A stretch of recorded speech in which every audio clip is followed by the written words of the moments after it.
Good morning and welcome to Rising. We have another great show for you today. Batya Ungar-Sargon is back with us, and I'm so excited to see you, Batya. We missed you last week. I missed being here, Robby, and we do indeed have a fantastic show planned for you all today. Joel Kotkin is going to explain why he thinks EV mandates are a war on the working class, and Liz Wolfe is here to discuss the teachers' strike going on in Seattle. But first, over the weekend, there was some news from Ukraine. Ukraine appears to have driven Russian forces out of Kharkiv after a surprise counterattack in the northeast part of the country.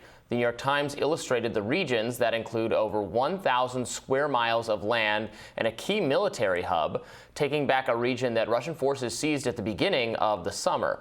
Now, victory for Ukraine is still far from certain as the Ukrainians struggle to take over regions in the south, where Russian forces are stronger near the Black Sea port of Kherson. Following the defeat for the Russians, President Putin pulled the plug on Ukraine. Literally, according to Ukraine's MP, there is no electricity or water in multiple cities across Ukraine. So far, information from the Sumy, Dnipro, Poltava, and Kharkiv regions, Russia is hitting energy infrastructure and damaging power lines as it retreats. And here you can see where the power outages occurred across the country, which were heavily targeted in the northeast. Robby, what are your thoughts seeing all of this unfold? Well, look, this is, good news for the Ukrainian resistance forces, obviously. This was a big, successful operation. It kind of harkens back to, the earlier days when the world was a little bit taken by surprise. Well, obviously taken by surprise that the invasion was even happening, but then taken by surprise in the underperformance, the early underperformance of the Russian military.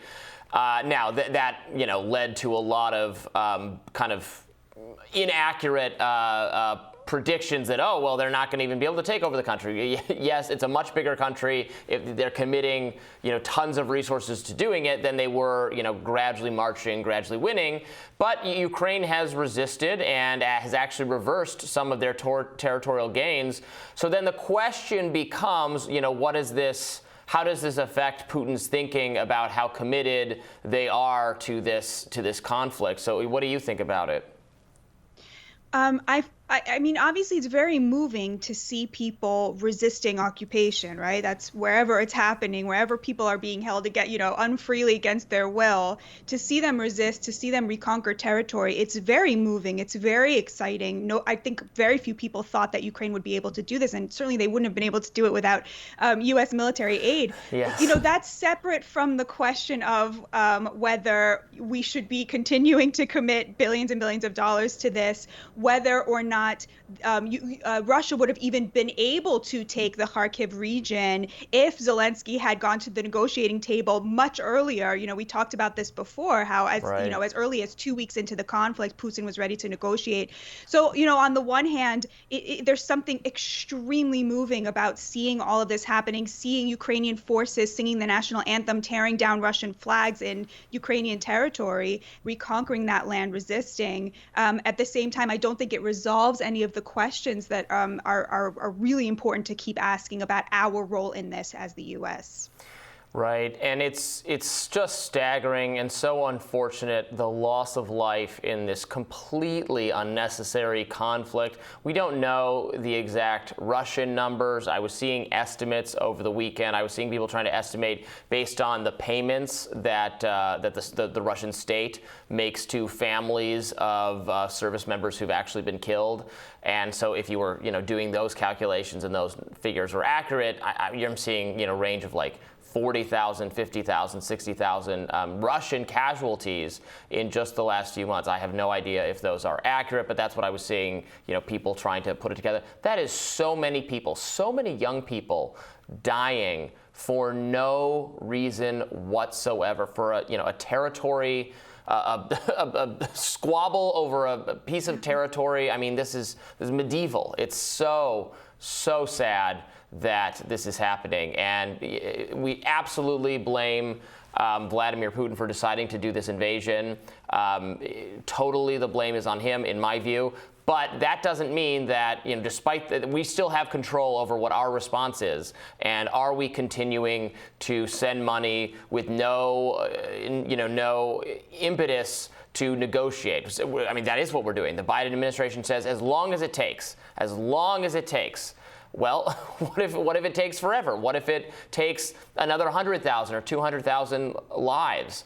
We're not putting any. They feel, Zelenskyy, I guess, feels like he can keep the military phase of this going without needing to negotiate because they have an unlimited supply of resources from us.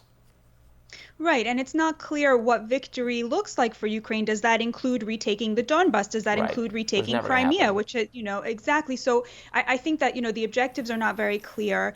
In addition to the huge and very tragic casualty number, the Wall Street Journal had a really interesting article last week in which it argued that even, we keep being told that, the Russian ruble is as strong as ever and that Russia is not actually feeling the financial and economic impact of this. The Wall Street Journal argued that the data that we have, comes straight from the Kremlin, right? And that there's much reason to doubt that that is accurate and that the Russian economy is not actually suffering from this. So I think the question now becomes, well, how does Putin respond to this huge, humiliating defeat? Does he become even more aggressive, even more reckless, or does he start to, pull back and think about negotiating? Yeah. That's a good point. It's genuinely hard to get real information on what's going on in Ukraine, in Russia, and so many mainstream sources that wanted to venerate Zelensky's sainthood status immediately. Russian is failing, collapsing, the Putin regime is done. Those are from Western sources, from mainstream sources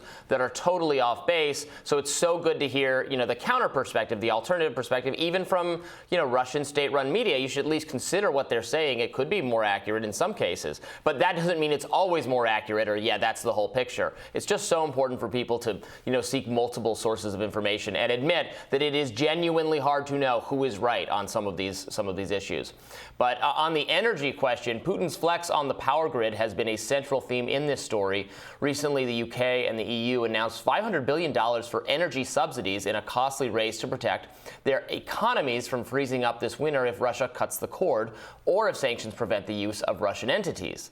As friend of the show and economist Richard Wolff notes, Ukraine's GDP was $156 billion the year before the war with Russia. Now the UK and EU are spending $500 billion to cope with energy prices due to war-related anti-Russian sanctions.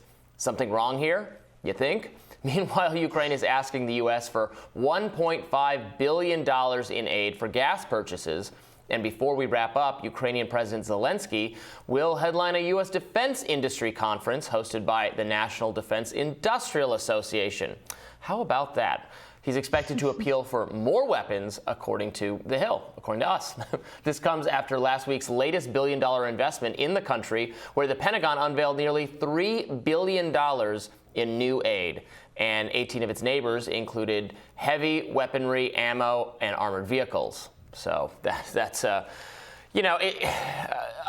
many on the left, and you're probably familiar with this line of reasoning, will say that that's the main driver of all these foreign policy conflicts is actually a defense industry, is actually to create demand for people who sell weapons and missiles and armored cars and guns and all of that kind of stuff.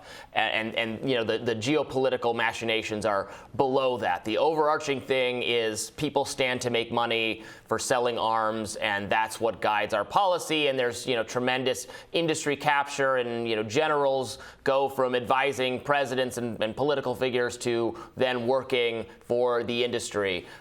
Do you agree with it? Do you think that's the main reason for all of these things, and we really should see things like this and just go, well, how could we ever have peace when defense industries are sponsoring conferences where the very people choosing to be combatants are lobbying for more weapons? When faced with a choice between a conspiracy of evil genius masterminds, controlling things, and then just the reality of public sentiment and, feeling like something is right and thus feeling like we should do everything we can. To me, the second explanation is a lot more compelling. I think people look at Ukraine, they feel correctly that Ukraine is the victim of the aggression of a murderous, thuggish regime in Russia, and feel, well, then shouldn't we do everything we can to help them? And the answer is no, we shouldn't. It can both be the case. It is both the case that Ukraine is the victim of this horrific, unprovoked attack, and be the case that we have Americans here, we have Europeans, and we have people in Africa who are now going to starve, basically, because of our involvement and support of this conflict. So I think, it could be, I don't know. I mean, it could be that there is some sort of big conspiracy here and that's what's driving things. But I think, the more likely explanation is that people can't separate between what makes them feel good and the right thing to do, which in this case is to care a little bit more about their neighbors and a little bit less about what's happening so far away. What about you, Robby? Are you convinced by the conspiratorial view? No, I'm not. When Bree and I talk about it, I always say that I think she and Ryan and other people who sat in the left chair really, and it's helpful to hear their perspective on the role that, money and lobbying plays on so much of our policy, which obviously I understand. I'm very concerned about collusion, about private interests, lobbying government for more favorable protection or regulation or subsidy or whatever it is for specific firms that are the big guys, and they can crowd out other people, and yes, and obviously that can happen in war, creating more demand. We got to move these missiles off the shelf, et cetera. So I certainly think that is a factor, but like you, Batya, right? I suspect that. I mean, Zelenskyy has like 90-something% approval, right? He is clearly doing what most of the Ukrainian people want him to do. So to think that, absent the economic incentives, there would be no conflict, right? I don't think that's the case either. So. Yeah. All right, well, we'll tell you what's on our radars coming up next.